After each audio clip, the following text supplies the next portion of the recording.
a Hollywood detective, and this is the weirdest case I've ever had. I was no stranger to the glitz and grime of Hollywood. At 45, I'd seen it all, from drug overdoses to high-profile murders. Specializing in celebrity crimes, I'd built a reputation as the go-to detective when the rich and famous found themselves in serious trouble. Arrogant, maybe, but I often found myself critiquing the very arrogance I saw in the stars I investigated. It was a job for me, and the glittering facade of fame held no allure. It was a crisp morning in 1999 when I received the call that would plunge me into one of the most bizarre cases of my career. The phone rang shrilly on my desk, piercing the quiet hum of the precinct. I picked it up, expecting another overdose starlet or a drunken brawl between Listers. Instead, the voice on the other end spoke of a death in the notorious mansion of Rachel Matheston, a young actress whose meteoric rise had captivated Hollywood. Rachel Matheston, 23, married to an older man, had been found dead under mysterious circumstances. My interest was piqued. I remembered the mansion well. It had once belonged to pop sensation Emily Willis, who had famously gone crazy shortly after moving in. The press had had a field day with Emily's public meltdowns and eventual departure from the house, and now, it seemed, the mansion had claimed another victim. I hung up the phone, a mix of skepticism and curiosity swirling in my mind. I grabbed my coat and headed out, the weight of another high-profile case settling on my shoulders. As I drove through the winding roads of the Hollywood Hills, I couldn't shake the feeling that there was more to this case than met the eye. The mansion loomed ahead, a sprawling estate with an unsettling aura. The scene was a familiar chaos of flashing cameras, reporters, and yellow police tape. I parked my car and made my way through the crowd, flashing my badge to gain entry. The paparazzi buzzed around like vultures, hungry for any scrap of information. Inside, the opulence of the mansion was overshadowed by the somber scene. Rachel's lifeless body lay at the foot of the grand staircase, her once vibrant presence now a ghostly shell. I took in the details, the lavish decor, the eerie silence, the faint smell of expensive perfume mingled with death. It was a stark reminder of how quickly fortune could turn in this town. Rachel's older husband, Frank Lester, was a famous producer with a reputation as scummy as they came. Everyone in Hollywood knew his name, and not for the best reasons. As I surveyed the room, I couldn't help but think of Emily Willis. Just a few years ago, Emily had lived here, her career unraveling in a series of bizarre incidents. The mansion had always seemed cursed, a beautiful trap that ensnared its residents. I pushed the thoughts aside. I dealt with facts, not fantasies, and there was a job to do. The initial examination of the scene offered little. Rachel's body showed no obvious signs of trauma, and the cause of death was not immediately apparent. My mind raced with possibilities. Was it an overdose, foul play, or something more sinister? I knew the answers wouldn't come easily. As I continued my investigation, I couldn't ignore the mansion's dark history. The walls seemed to whisper secrets, and the air was thick with an unspoken dread.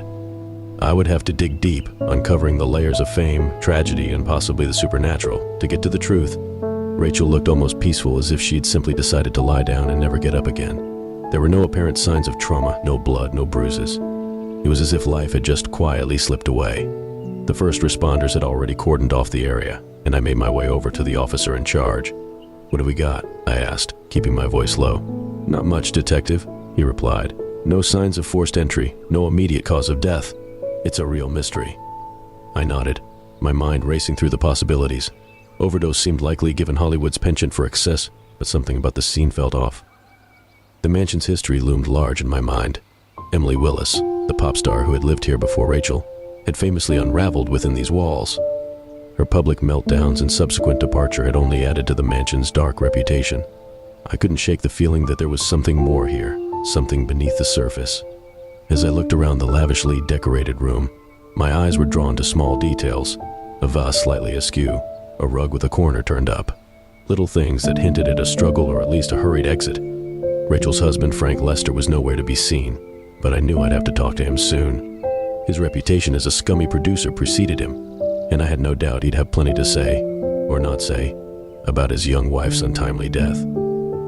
First, though, I needed to gather some initial statements. I approached one of the first responders, a young officer who looked a bit green around the gills. "What did you find when you got here?" I asked. "Not much, sir," he replied, his voice shaky. "The body was already cold. No signs of struggle that we could see. It was like she just stopped." I nodded, filing away his words. I needed more than that, something concrete to go on. As I moved through the house, I spoke with the staff who had been present. A maid, her face pale and drawn, told me she had found Rachel that morning. She was just lying there, she whispered, her eyes wide with fear. I didn't know what to do. Her fear was palpable, making me wonder what else she might know. But for now, I had to keep moving. There were more pieces to this puzzle, and I needed to find them. As I examined the room, my eyes caught on a small, almost imperceptible detail, a smudge on the wall near the staircase. It was faint, barely there, but it looked like a handprint. A chill ran down my spine as I realized it was too high to be Rachel's. I stepped back, my mind working overtime. There was more to this than met the eye, and I was determined to uncover it. The mansion held its secrets close, but I was ready to dig deep, to peel back the layers of fame and tragedy that cloaked this place. Rachel Matheson's rise to fame had been nothing short of meteoric. From her first breakout role at 17, she captured the hearts of millions with her raw talent and striking beauty. By 23, she was a household name, gracing the covers of magazines and starring in blockbuster films. She had the kind of career most actresses could only dream of, and her public image was carefully curated to perfection. Then came Frank Lester, a renowned producer with a reputation that was as much a liability as an asset. Frank was known for his questionable ethics and a string of scandals that never quite seemed to stick. When Rachel announced their marriage, the public was shocked. She was young, vibrant, and seemingly on top of the world, while Frank was older and notoriously scummy. The media speculated endlessly about their relationship, but Rachel remained tight-lipped, always the picture of grace under pressure. Their marriage, however, was anything but perfect. According to friends, Rachel's life began to change after she moved into the mansion with Frank. The house was beautiful, perched high in the Hollywood Hills, but it had a history that seemed to cast a long shadow over its inhabitants. Before moving into the mansion, Rachel was a regular on the party circuit, always seen with a smile on her face and a drink in her hand. But soon after settling into her new home, her behavior started to shift. She withdrew from the public eye, her once frequent appearances dwindling to almost nothing. Rumors began to circulate that Rachel had become a recluse trapped within the gilded cage of her mansion. I started digging deeper, talking to those who had known her best. Calling her friends and colleagues painted a picture of a young woman who had been full of life and ambition, only to be slowly consumed by something she couldn't understand. They spoke of strained relationships, particularly with Frank. The glitz and glamour of their marriage had quickly worn off, revealing a much darker reality. She wasn't herself, one friend told me. Rachel was always so vibrant, so full of energy, but after she moved in with Frank, it was like a light had gone out inside her. Others mentioned more disturbing details. Rachel had confided in a few close friends that she felt like she was being watched, even when she was alone. She spoke of strange noises at night, whispers, footsteps, the feeling of being touched by unseen hands. At first, her friends thought she was just stressed or maybe even dabbling in substances to cope with the pressures of her career and marriage. But as her stories grew more consistent, so did their concern. Over the phone, I would go on to interview a former assistant who had worked with Rachel up until a few months before her death. She described Rachel's increasing paranoia and erratic behavior. She'd call me in the middle of the night, terrified, the assistant said. She'd say there was someone in the house, but when we checked, there was no one there. It got to the point where I was scared to go over, but I couldn't leave her like that. The more I learned, the more it seemed that Rachel's decline was not just a result of personal troubles, but something more sinister. Her friends hinted at foul play, though none could provide concrete evidence. There were whispers that Frank had been controlling, possibly even abusive, though no one dared to say it outright. It was becoming clear that Rachel's death was surrounded by a web of secrets and lies. Her complaints about feeling watched and experiencing strange events in the mansion couldn't be easily dismissed. There was something deeply wrong in that house, and it had taken its toll on both Rachel and her predecessor, Emily Willis. As I gathered these fragments of Rachel's life, I couldn't help but feel a growing sense of urgency. The mansion was more than just a backdrop to her tragedy. It was a vital piece of the puzzle. I needed to find out what had truly happened to Rachel Matheston, and why the mansion seemed to claim everyone who lived there. My first stop was Frank Lester, Rachel's husband. He was sitting in the study, a glass of whiskey in his hand, staring blankly at a painting on the wall. The room was dark, the only light coming from a small lamp on the desk. It cast long shadows that danced across the walls, giving the space an eerie, almost haunted feel. "Mr. Lester," I said, stepping into the room. "I'm Detective Tyler. I need to ask you a few questions." He looked up at me, his eyes bloodshot and weary. "Of course, Detective," he replied, flat and emotionless. Anything to help. I took a seat opposite him, pulling out my notepad. "Can you tell me about the night Rachel died?" Frank sighed heavily, taking a long sip of his drink. "We had dinner together," he began. She seemed distant, but that wasn't unusual lately. After dinner, she said she was tired and went to bed early. I stayed up, working in my office. When I checked on her later, she was already gone. I studied his face, looking for any signs of deceit. He was composed, but something about his demeanor didn't sit right with me. "Can anyone confirm your whereabouts during that time?" He shook his head. "No, I was alone." I nodded, jotting down his response. "Did Rachel have any enemies? Anyone who might have wanted to harm her?" Frank's face hardened. Rachel was loved by everyone. She had no enemies. I thanked him and left the study, the weight of his words lingering in my mind. I needed to speak with the staff next. The maid who had found Rachel's body was still visibly shaken. She recounted her discovery in a quivering voice, describing how she had found Rachel lying at the foot of the stairs, her body cold and lifeless. The gardener and security personnel had little to add. Their statements were routine and unremarkable. It was clear that Rachel's death had shocked everyone, but no one seemed to have any concrete answers. Back in the main hall, I began to gather evidence. I meticulously examined every inch of the scene, collecting physical evidence and noting anything out of place. I reviewed the mansion's security footage, but it yielded nothing unusual. Phone records and Rachel's personal items were similarly uninformative, offering no clear leads.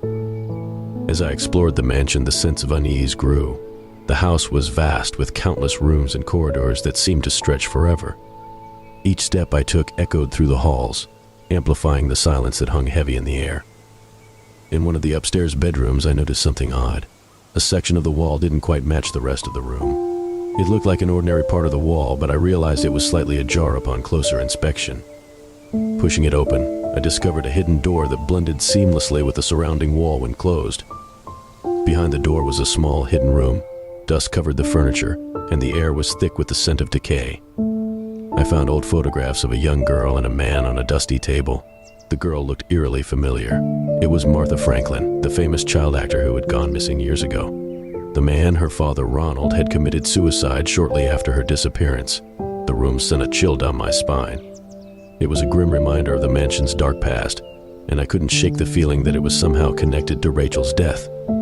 As the day turned into night, I knew I needed rest to process everything I had found.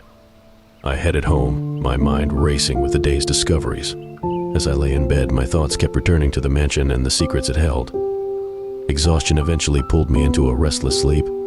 That night, the dreams began. They started innocently enough, showing Rachel and Emily Willis's rise to fame. But soon they turned darker. I saw Rachel's joy and excitement slowly give way to fear and paranoia after moving into the mansion.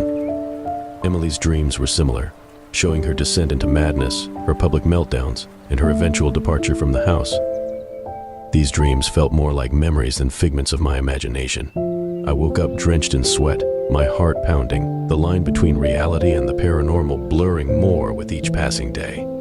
The more I uncovered, the more I was convinced that the mansion itself held the key to understanding Rachel's death. The history of the house, the mysterious disappearances, the eerie experiences, they were all pieces of a puzzle that I needed to solve. Returning to the mansion the next day, I felt a renewed sense of purpose. The strange dreams had left a lingering unease, but they'd also given me a glimpse into the lives of Rachel and Emily Willis. I was determined to uncover the truth, no matter how bizarre or frightening it might be. The mansion greeted me with its usual eerie silence. I couldn't shake the feeling that I was being watched as I stepped inside. The air was thick with tension and the shadows seemed to move independently. I took a deep breath and reminded myself that I dealt with facts, not fantasies. But the line between the two was growing increasingly thin. I began my investigation in the main hall where Rachel's body had been found. I immediately felt a chill sweep through the room, settling over me like a cold blanket. It was an unusually warm day, but the temperature inside the mansion felt like it had dropped several degrees. As I moved through the house, the feeling of being watched grew stronger, accompanied by faint whispers that seemed to come from nowhere. Suddenly, a loud crash echoed from one of the rooms upstairs. I rushed towards the sound, my heart pounding. When I arrived, the room was empty, but a vase that had been sitting on a shelf was now shattered on the floor. There was no one else in the house, at least no one I could see. The hairs on my neck stood on end as I realized I was not alone. As the day wore on, the strange occurrences continued. Objects moved on their own, Cold spots appeared and disappeared without warning, and the whispers grew louder. At one point, I felt a sharp pain in my arm, as if something had scratched me. I looked down to see 3 thin red lines forming, though there was nothing nearby that could have caused them. The physical sensations were unnerving, but the visions were worse. They came suddenly, vivid and disorienting, pulling me into scenes from Rachel and Emily's lives. I saw Rachel pacing her bedroom, her eyes wide with fear. She was muttering to herself, glancing nervously at the door. The next moment I was in Emily's shoes, standing on the balcony as she screamed at the paparazzi below, her face twisted in anguish. These visions were more than dreams. They were memories imprinted on the very walls of the mansion. Determined to find answers, I revisited the hidden room I had discovered the previous day. The room seemed even more foreboding in the daylight, dust motes dancing in beams of light that filtered through the small window. I searched through the old photographs and personal items, looking for anything that might explain the hauntings. In a dusty corner, I found a small chest. Inside were Martha Franklin's diary and a bundle of letters. The diary's pages were brittle with age, but the words were still legible. Martha's entries painted a picture of a young girl trapped in a nightmare. Diary entry, August 12, 1978. Father gave me those pills again tonight. He said they would help me sleep, but they make me feel so strange. Everything becomes hazy and I can barely keep my eyes open. I hate it. I hate how he looks at me when I'm like that. Last night he had those men over again. They smelled like cigarettes and alcohol. Father told me to be nice to them, that it was for my career. One of them touched my face and smiled in a way that made my skin crawl. I tried to pull away, but Father grabbed my arm and whispered, "Do it for the family, Martha. I feel so dirty and used." I just wanted to stop. The horror in her words was palpable, and it made my stomach turn. I could hardly imagine the torment she had endured. The letters from her father were no less disturbing. Letter from Ronald Franklin, November 30, 1979. Martha, sometimes I look at you and I see nothing but a burden. You were supposed to be my ticket to a better life, but all you bring is misery. Your whining, your refusal to do what needs to be done. It's infuriating. There are days when I wish you had never been born, or better yet, that you would just disappear. You think you're special because you can cry on command and look pretty for the cameras? You're nothing without me. Remember that. The venom in his words was chilling, and it was clear that Ronald Franklin had been a deeply disturbed man. The more I read, the more I understood the depth of the trauma that had seeped into the walls of the mansion. As I pieced together the history of Martha and her father, the unexplained events in the house began to make more sense. The cold spots, the whispers, the feeling of being watched, they were all manifestations of the lingering spirits trapped within the mansion. Martha's pain and her father's cruelty had left an indelible mark, creating a dark energy that affected everyone who lived there. The experiences weren't just confined to the hidden room. As I moved through the house, I could feel the weight of their presence everywhere. In the kitchen, utensils clattered in drawers, seemingly of their own accord. In the living room, books fell from shelves, their pages fluttering as if caught in a breeze that didn't exist. The atmosphere was thick with a sense of unrest. That night, as I lay in bed, the dreams came again. They were more intense than before, pulling me deeper into the lives of Rachel and Emily. I saw Rachel arguing with Frank, her face contorted with fear and anger. She pleaded with him, begging him to believe her about what she was experiencing. Frank dismissed her, calling her hysterical and accusing her of making it all up for attention. In another dream, I saw Emily scribbling frantically in a journal, her hands shaking. She wrote about the voices she heard at night, the shadows that seemed to move on their own. She described waking up with bruises and scratches, just like I had. Her terror was palpable, and I could feel it seeping into my own subconscious. The line between reality and dreams was almost non-existent when I awoke. I knew I needed to speak with someone who had experienced this firsthand. I contacted Emily Willis, hoping she could provide insight into her time in the mansion. Finding her wasn't difficult. She had retreated from the public eye but still lived in Los Angeles. When I called, Emily was initially hesitant, but mentioning the mansion and Rachel's death seemed to break through her reluctance. She agreed to meet me at a small, secluded cafe the following day. Emily looked different from her days of stardom. There was a fragility about her, a wariness in her eyes. Over coffee, she shared her story. "The house changes you," she said, her voice barely above a whisper. "It's like it has a mind of its own. I started hearing things and seeing things. It made me doubt my sanity." She described the same sensations I had experienced, the cold spots, the whispers, the feeling of being watched. She spoke of nightmares that mirrored the visions I'd had. It wasn't just me, she continued. I think the house amplifies whatever darkness is inside you. It feeds on it. Emily's story confirmed my suspicions. The mansion was more than just a building. It was a vessel for the tormented spirits of Martha and her father. The trauma and violence of their lives had seeped into the very fabric of the house, affecting everyone who lived there. As our conversation drew to a close, Emily looked at me with a mix of pity and resolve. If you want to help Rachel, you need to set Martha free. She's the key to all of this. Her words echoed in my mind as I left the cafe. The path ahead was becoming clearer, but it was also more dangerous. I was dealing with forces beyond my understanding, but I was determined to see it through. Rachel's death couldn't be in vain, and the spirits of the mansion deserved peace. Preparing for what lay ahead, I knew this was not going to be a conventional confrontation. This wasn't about suspects and alibis, but restless spirits and unresolved trauma. I needed to free Martha and banish her father's dark presence once and for all. The tools at my disposal were not weapons or handcuffs, but the truth found in Martha's diary and Ronald's letters. I gathered everything I needed: Martha's diary, Ronald's letters, and some personal artifacts I had found in the hidden room. These items held the essence of their lives and, I hoped, the power to bring closure to their spirits. I decided to return to the mansion at night when the paranormal activity seemed to be at its peak. As I arrived, the mansion was shrouded in darkness, its imposing silhouette framed against the night sky. The atmosphere was tense and foreboding, the air heavy with anticipation. I could feel the eyes of unseen entities watching me as I made my way inside. Every creak of the floorboards, every whisper of the wind seemed amplified in the silence.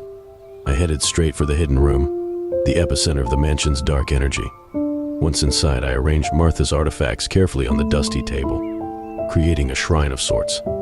I placed her diary at the center, flanked by the letters from her father and the old photographs. Taking a deep breath, I began to read aloud from Martha's diary. Father gave me those pills again tonight. He said they would help me sleep, but they make me feel so strange. As I read, the temperature in the room dropped noticeably. The air grew colder, and I saw my breath forming misty clouds. The shadows in the room seemed to deepen, and I felt a palpable presence gathering around me. I continued reading, my voice steady despite the growing sense of dread. He had those men over again. They smelled like cigarettes and alcohol. Father told me to be nice to them, that it was for my career. A sudden gust of wind blew through the room, extinguishing the candles I had lit. The darkness was almost complete, save for the faint moonlight filtering through the small window. I could hear faint whispers, indistinct but filled with malice. The temperature plummeted further, and I shivered despite myself. I pulled out one of Ronald's letters and began to read. Martha, sometimes I look at you and I see nothing but a burden. The reaction was immediate. The room seemed to shake, and an unseen force threw me back against the wall. Pain shot through my body as I struggled to get up. The whispers grew louder and angrier, and I felt sharp, invisible claws rake across my back. I gritted my teeth and pushed on. You are supposed to be my ticket to a better life, but all you bring is misery. The shadows coalesced into a darker, more solid form. Ronald's spirit was manifesting, a twisted, malevolent figure that seemed to pulse with anger. His eyes burned with an unnatural light as he moved towards me, his presence suffocating. The air grew thick, and I struggled to breathe. As I continued to read, Martha's spirit began to appear. At first she was faint, a barely perceptible glow in the darkness, but with each word from her diary, her presence grew stronger. She was a pale, ethereal figure, her eyes filled with sorrow and determination. Last night he had those men over again. They smelled like cigarettes and alcohol. Ronald's spirit howled in rage, his form growing more turbulent. He lunged at me, and I felt a crushing weight on my chest as if an invisible hand was squeezing the life out of me. I gasped for air, my vision blurring. But I couldn't stop now. Martha, I gasped, struggling to keep my voice steady. You need to stand up to him. You need to tell him he no longer has power over you. Her form solidified further, her eyes locking onto Ronald's. Father, she said, her voice trembling but strong. You have no power over me anymore. You can't hurt me or anyone else ever again. Ronald's spirit recoiled, his form flickering. You think you can defy me? He snarled, his voice echoing with fury. You now without me. Martha stepped forward, her presence growing more formidable. You're wrong, she said, her voice clear and unwavering. I am stronger than you ever were. Your hatred and cruelty end here. The room shook violently, and I felt the pressure on my chest release. Ronald's spirit howled in rage, thrashing wildly. I could see his form disintegrating, bits of darkness peeling away like ash in the wind. Martha's light grew brighter, pushing back the shadows. "Stay away, you whore," Ronald roared, but his voice was weaker, his form dissolving. With a final defiant cry, Martha stepped forward and reached out her hand. "Goodbye, Daddy," she said, her voice ringing with authority. Ronald's spirit let out a final agonized scream before dissolving completely. The darkness lifted, and the room was filled with an almost blinding light. Martha's spirit turned to me, a look of gratitude and peace on her face. "Thank you," she whispered, her form beginning to fade. "You set me free." As her spirit disappeared, the oppressive atmosphere in the mansion lifted. The air felt lighter, the shadows less menacing. I took a deep breath, feeling a sense of relief wash over me.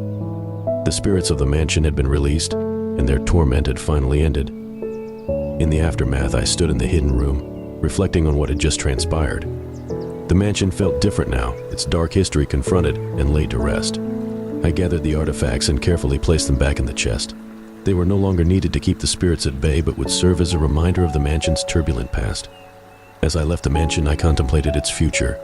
The story of Rachel and Emily, of Martha and Ronald, would likely become legend, drawing curiosity and speculation. The mansion itself, now free of its dark influence, might finally be at peace. Back at the precinct, I filed my report, knowing that the official story would never fully capture the actual events. Some things were beyond explanation, existing in the realms of the supernatural and the human heart. The case had tested my beliefs and my resolve, but in the end it had reaffirmed my commitment to seeking the truth, no matter how strange or unsettling. I focused on the tangible evidence, Martha's diary, Ronald's letters, the hidden room, and left the paranormal experiences implied rather than explicitly stated. Returning home, I felt a wave of exhaustion crash over me. The physical toll of the confrontation and the emotional weight of the case left me drained. I collapsed onto my bed, too tired to change my clothes. Sleep came quickly, but it was restless, filled with fragments of the night's events and the faces of those I had tried to help. I began by recounting the facts: Rachel's death, the investigation, the discovery of the hidden room, and the artifacts I found there. As I wrote, I realized that the truth, however strange, needed to be told. I included excerpts from Martha's diary detailing her father's abuse and the horrors she endured. I added passages from Ronald's letters, exposing his resentment and cruelty. I documented the physical evidence, the scratches, the cold spots, and the whispers. I framed the supernatural elements as psychological phenomena, the result of intense trauma and unresolved conflict. The media frenzy that followed was inevitable. Headlines screamed of haunted mansions and tragic starlets, blending fact with fiction in a way only Hollywood could. The mansion quickly became infamous, and its dark history and recent events made it a prime target for horror stories and ghost tours. The public's morbid curiosity seemed insatiable, and the legend of the mansion grew with each passing day. Amid the chaos, I found moments of quiet reflection. My disbelief in the paranormal had been thoroughly challenged, and I couldn't deny the reality of what I had experienced. The case forced me to confront my own skepticism and consider the possibility that some things were beyond explanation. I often thought of Rachel, Emily, and Martha. Their stories were tragic, each of them a victim of circumstances and forces beyond their control. Rachel's life had been cut short, Emily had been driven to the brink of madness, and Martha had suffered unimaginable horrors at the hands of her father. Their experiences were etched into the fabric of the mansion, their pain and fear lingering long after their deaths. The broader implications of the case weighed heavily on me. It had shown me that the world was far more complex and mysterious than I had ever imagined. As a detective, I was trained to seek the truth, to uncover facts and evidence. But this case had taught me that some truths couldn't be neatly categorized or fully understood. It opened my eyes to reality's darker, more enigmatic aspects. I couldn't help but think about the mansion's future. Part of me hoped it would be left alone, its dark history respected rather than exploited. Another part wished it would be demolished, its haunted walls and twisted legacy reduced to rubble. But I knew the mansion would likely remain a monument to the horrors it had witnessed and the stories it had inspired. Back at the precinct, I discussed the case with my colleagues. Some were intrigued, others skeptical. The details of the confrontation and the release of the spirits were shared in hushed tones, and I could see the impact it had on them. It was a reminder that our work often involved delving into the unknown, confronting not just criminals but the very nature of reality itself. As I contemplated my next steps, I couldn't shake the feeling that this case had changed me. It had pushed me to the limits of my understanding and forced me to consider the possibility of encountering similar cases in the future. The world was full of mysteries, and I knew that my role as a detective might take me into even darker and stranger territories. For now, though, I was content to reflect on what I had learned. The mansion's dark history had been illuminated, and its restless spirits had been laid to rest. And while the public continued to speculate and sensationalize, I knew the true story, a story of tragedy, resilience, and the enduring power of the truth. The scars across my back were a constant reminder of those three women, and I used them to keep me moving forward.